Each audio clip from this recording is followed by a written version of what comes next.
देखिए हमने कल देख लिया था।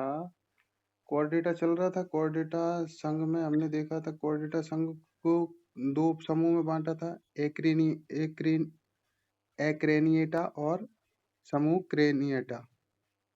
फिर समूह एक्रेनिएटा को बांटा था तीन उपसंघ में, हेमिकॉर्डेटा, यूरोकॉर्डेटा, सिफेलोकॉर्डेटा। फिर समूह क्रेनिएटा को बांटा था किसमें? एक उपसंघ में, वर्टिब्रेटा में। और उपसंघ वर्टिब्रेटा के अंदर फिर दो समूह थे। पहला समूह था एग्नेथा, दूसरा था ग्नेथोस्टोमेटा। फिर समूह एग्नेथा में थे दो वर्ग, ऑस्ट्रेकोडर्मी और साइक्लोस्टोमेटा। ये भी हम पढ़ चुके। आज क्या पढ़ना है? आज हमको पढ़ना है समूह ग्नेथोस्टोमेटा को बांटा था दो सुपर क्लास में। वो दो सुपर क्लास कौन कौन से हैं? एक तो पाइसेज है और एक टेट्रापोडा। तो हमको सुपर क्लास पाइसेज से पढ़ना है, ठीक है? तो देखिए, सुपर क्लास पाइसेज।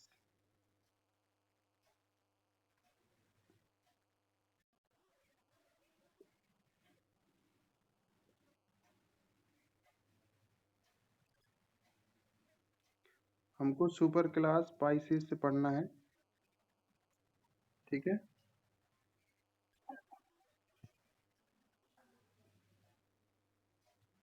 तो सुपर क्लास पाइसेज, इस पाइसेज को हम मत्स्य वर्ग या मछली वर्ग भी बोलते हैं, ठीक है? तो यह वास्तविक मछलियों का वर्ग है। इसमें पादों के स्थान पर जोड़ीदार पखने उपस्थित होते हैं, मतलब कि पैर के स्थान पर जोड़ीदार पखने होते हैं। इनमें त्वचा पर सल्क भी पाया जाता है और इनका जो हृदय होता है वो दो कक्ष में डिवाइड होता है, जिसको हम वीनस हृदय बोलते हैं। और श्वसन अंग होते हैं गिल। गिल के माध्यम से ये मछलियां जो है श्वसन करती हैं, ठीक है? फिर दोबारा पुनः सुपर क्लास पाइसेज को बांटा गया है तीन वर्ग में। किसमें बांटा है? तीन वर्गों में बांटा गया। तीन वर्ग कौन कौन से हैं? तो तीन वर्ग में है, पहला वर्ग है प्लेकोडर्मी, दूसरा है वर्ग है कॉन्ट्रिक्थीस और तीसरा वर्ग है ऑस्टिक्थीस। तो पहला वर्ग प्लेकोडर्मी, इसमें कौन आता है? इसमें आती हैं प्राचीन कालीन विलुप्त मछलियां, मतलब कि बहुत पुरानी मछलियां आती हैं जो कि विलुप्त हो चुकी हैं, वो इसमें रखी जाती हैं। शरीर पर रक्षा कवच उपस्थित होता है, और जिन मछलियों पर के शरीर पर रक्षा कवच होता है उनको क्वचित मछलियां बोलते हैं। और इनके पखनों में कांटे लगे होते हैं, तो कांटे भी पाए जाते हैं। और इसका उदाहरण कौन है? कॉक्सोसिस्टस, ठीक है? इसके बाद दूसरा वर्ग है कॉन्ट्रिक्थीस। कॉन्ट्रिक्थीस में उपास्थल मछलियां आती हैं।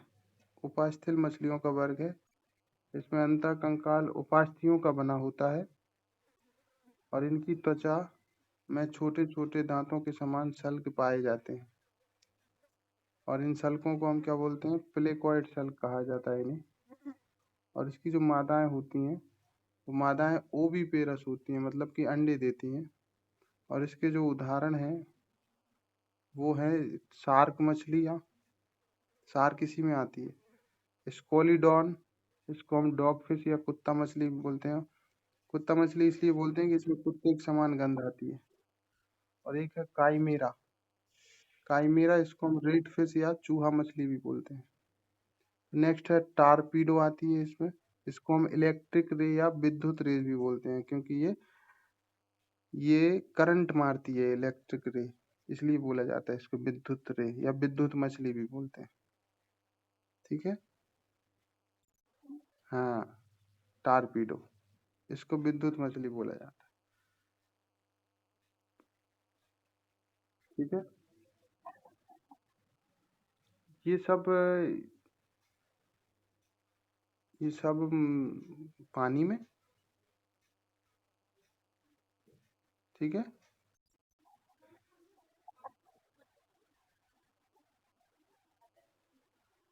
अरे वो तो उसको जब छूते हैं तब पता चलता है।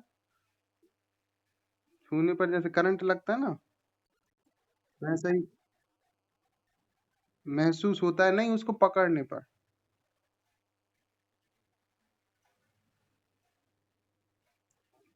ठीक है, फिर नेक्स्ट है, नेक्स्ट वर्ग है ऑस्टिक तीस।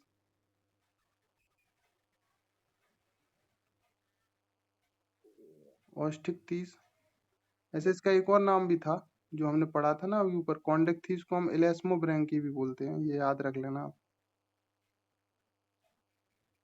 ठीक है, फिर नेक्स्ट वर्ग है ऑस्टिक या इसको हम टिलोओस्टोमी भी बोलते हैं। अब ध्यान रखना, इसमें सबसे अधिक विकसित अस्थीय मत्स्य, सबसे अधिक विकसित अस्थीय मत्स्य या मछलियां आती हैं जिनमें कि अंतःकंकाल अस्थियों और उपास्थियों का बना होता है। मतलब सबसे ज्यादा विकसित है ये मछलियां, इसमें आती हैं जो विकसित मछलियां होती हैं वो इसी वर्ग में आती हैं, ऑस्टिक में। त्वचा की सलकें, ये जो त्वचा की सलकें होती हैं उसको साइक्लोइड, टिनोइड या ग्रेगानोइड प्रकार की होती हैं त्वचा की सलकें, सलकों के प्रकार हैं, और इनमें फेफड़े भी उपस्थित होते हैं। मादाएं ओविपेरस व विविपेरस हो सकती हैं, और इसके जो उदाहरण हैं वो हैं, कौन कौन से हैं, एक तो लेबियो या रोहू मछली, दरियाई घोड़ा, ध्यान रखना दरियाई घोड़ा, हिप्पो कैंपस भी इसी में आता है। अब ये दरियाई घोड़ा घोड़ा नहीं है, ठीक है, मछली है ये। ठीक है, फ्लाइंग फिश या एक्सोसिया सिस्टस, ठीक है, तो फ्लाइंग फिश भी इसमें आती है, उड़ने वाली मछली। प्रो प्रोटोप्टेरस, प्रोटोप्टेरस या इसको हम फुफ्फुस मत्स्य भी बोलते हैं क्योंकि इसमें फेफड़े पाए जाते हैं। तो ये सब इसमें आते हैं। ठीक है, क्लियर। तो इस प्रकार हमारा ये जो पाइसेज था सुपर क्लास वो कंप्लीट हो गया। अब हमारा बचा है दूसरा सुपर क्लास टेट्रापोडा। कौन सा बचा है? टेट्रापोडा। ठीक है, इसको देख लेते हैं।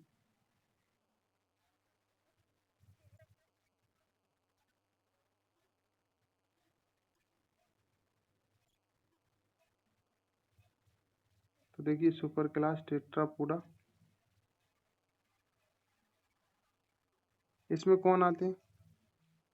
इसमें स्थलीय प्राणी जो स्थल पर रहते हैं और जिनमें पखनों के स्थान पर 5 उंगलियों युक्त 2 जोड़ी पैर पाए जाते हैं, इसलिए टेट्रापोडा।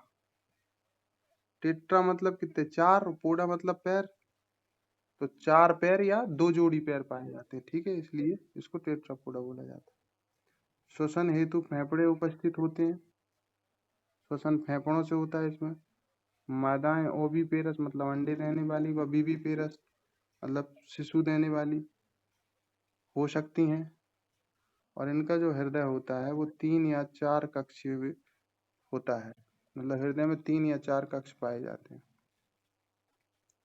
ठीक है, फिर क्या है, सुपर क्लास टेट्रापोडा को 4 वर्गों में बांटा गया। कितने वर्गों में? 4 वर्गों में। अब वो 4 वर्ग कौन कौन से हैं? पहला है एम्फीबिया या उभयचर। ठीक है, दूसरा कौन सा है? दूसरा है सरीसृप या रेप्टिलिया। और तीसरा वर्ग कौन सा है? तीसरा तीसरा वर्ग है एबीज या पक्षी वर्ग। और चौथा वर्ग कौन सा है? चौथा है मैमेलिया या स्तनधारी वर्ग। ठीक है, तो उसमें भी हम सबसे पहले पहला वर्ग देख रहे हैं, सुपर क्लास टेट्रापोडा का पहला वर्ग एम्फीबिया या उभयचर देख रहे हैं। ठीक है, वर्ग एम्फीबिया या उभयचर। उभयचर मतलब कि जो दिन और रात दोनों में सक्रिय होते हैं, उनको हम उभयचर जीव बोलते हैं। ठीक है, तो ये उभयचर जीव हैं जिनका शरीर शल्क रहित होता है, मतलब कि इन पे शल्क नहीं होता है शरीर पर। और इनकी जो खोपड़ी होती है वो खोपड़ी बाइकोन्डाइलर होती है, बाइकोन्डाइलर प्रकार की होती है। और इसके जो प्राणी होते हैं वो शीत रुधिर वाले होते हैं, शीत रुधिर वाले, या इन्हीं को हम विषम तापी भी बोल सकते हैं। विषम तापी का मतलब होता है कि ये इनका जो शरीर का जो तापमान है वो वातावरण के साथ में बदलता रहता है। तो ऐसे जो प्राणी होते हैं जिनके शरीर का तापमान वातावरण के साथ बदलता रहता है उसको हम विषम तापी बोलते हैं। ठीक है। और आगे है, इनमें जनन वाहिनियां अवस्कर मार्ग में खुलती हैं, और इनमें जो लार्वा होता है वो इनके जीवन में टेडपोल अवस्था मिलती है जीवन में। ठीक है। तो इनके जीवन में टेडपोल अवस्था देखने को मिलती है। और इसके जो उदाहरण हैं वो हैं मेंढक, मेंढक राना टिग्रीना। अब राना टिग्रीना भारतीय मेंढक का नाम होता है। टोडे, इसको हम बुफे भी बोलते हैं, टोडे या बुफे, ये भी उसी का है। और एक होता है हाइला, इसको हम वृक्ष मेंढक भी बोलते हैं। ठीक है। तो ये मेंढक की स्पीसीज भी हैं। इसके बाद में दूसरा वर्ग है सरीसृप या रेप्टिलिया, इसको देख लेते हैं।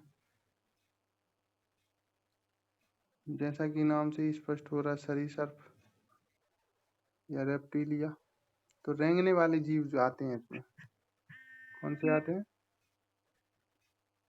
रेंगने वाले जीव हैं जिनमें त्वचा सूखी सल्कों द्वारा ढकी रहती है और पैरों पर पंजेदार उंगलियां होती हैं। और ये मोनोकोन्डाइलर शीत रुधिर वाले जीव हैं।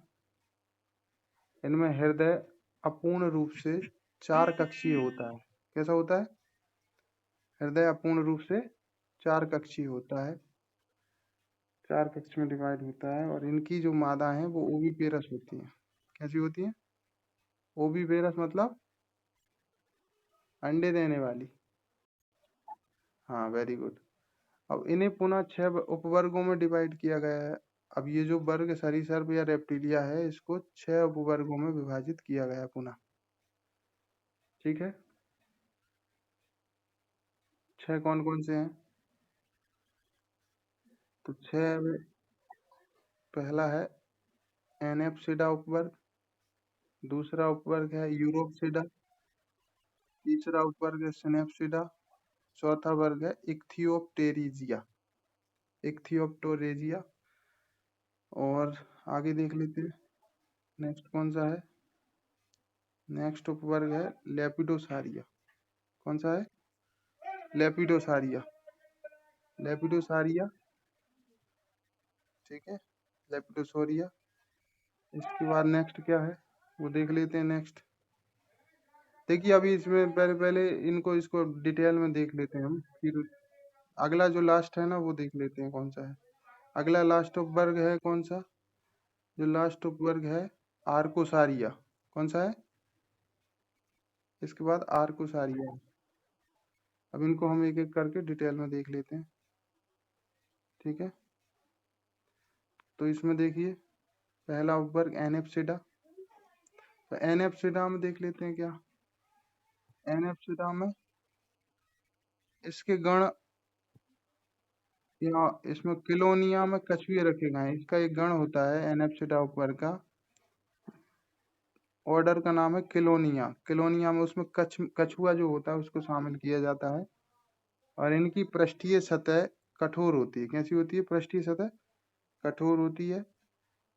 इनका पृष्ठ भाग कैरापेस तथा अधर भाग पिलास्ट्रोन कहलाता है। तो ऊपर वाला जो कठोर भाग होता है उसको कैरापेस बोलते हैं, अधर भाग जो होता है उसको हम पिलास्ट्रोन कहते हैं। ठीक है। और इसके उदाहरण कौन कौन है? ट्रायोनिक्स है, जिसको हम जलीय कछुआ बोलते हैं। किलोन है, इसको हम समुद्री कछुआ बोलते हैं। और एक है टेस्टिडो, टेस्टिडो को हम स्थलीय कछुआ बोलते हैं। तो ये कछुए की कैटेगरी है, स्पीसीज है, ये आपको याद रखना है। फिर दूसरा उपवर्ग है यूरोपसिडा, इसमें कुछ नहीं है। ये यूरोपसिडा में क्या है, विलुप्त जातियां हैं, सारी जातियां इसकी लगभग विलुप्त हो चुकी हैं, मतलब गायब हो चुकी हैं। फिर तीसरा उपवर्ग है सिनेप्सिडा, इसकी भी लगभग सारी जातियां विलुप्त हो गई हैं। उपवर्ग एक थियोप्टेरिजिया की विलुप्त हो गई हैं, तो इनको हमको ज्यादा पढ़ना नहीं है। और फिर है पांचवा उपवर्ग लेपिडोसारिया, इससे क्वेश्चन पूछ लेता है, इसको थोड़ा देख लेना। लेपिडोसोरिया, इसके दो वर्तमान में उपस्थित गण हैं। तो दो गण उपस्थित हैं इसमें वर्तमान में, कौन कौन से? पहले का नाम है रिंकोसिफेलिया और दूसरा है स्क्वेबेमेटा। बेमेटा। तो रिंकोसिफेलिया के उदाहरण कौन कौन से हैं? रिंकोसिफेलिया के उदाहरण है स्फिनोडॉन या पंखटेटम या इसको हम टुआटारा भी बोलते हैं। और जो स्क्वेमेटा है गण, उसमें छिपकलियां व सर्प का गण है। ये छिपकलियां और सांप का गण कौन सा है? स्क्वेमेटा। ठीक है, अब बाकी का जो बचा हुआ है ये हम कल डिस्कस करेंगे। ठीक है, नहीं तो वो मिक्स हो जाएगा। ठीक है।